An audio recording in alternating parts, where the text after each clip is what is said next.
This is the happiest man in all of Ferguson, Missouri. He's Thomas Jackson, the police chief, and it could have been an embarrassing couple of weeks for him. First, one of his policemen pumps a half-dozen bullets into an unarmed 18-year-old and kills him. Then he refuses for days to release any details about the shooting, not even the policeman's name. The people of Ferguson are understandably angry. So then, to make sure those people know who's in charge, he sends his men into the streets in gas masks and riot gear with assault weapons and armored vehicles. It doesn't work. Meanwhile, folks all across the country, all across the political spectrum, are outraged at the chief's overreaction. So then the governor pushes him aside and brings in the state highway patrol, to take charge and to calm things down.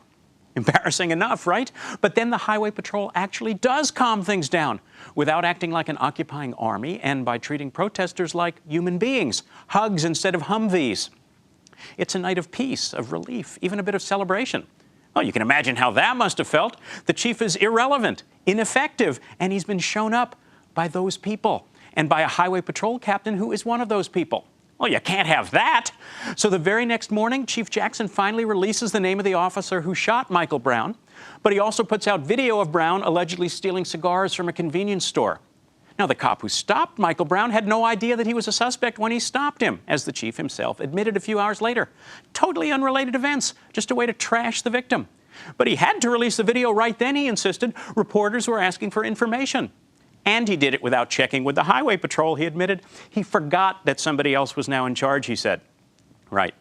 And he did it despite warnings from the Justice Department that releasing the video might shatter that fragile peace of the night before, might tip the protest back toward violence, which is, of course, exactly what happened. See, he's thinking to himself, those people can't behave themselves. I was right all along. So Ferguson goes back to burning for a few more nights. Hey, a small price to pay for a police chief's pride. That'll show him.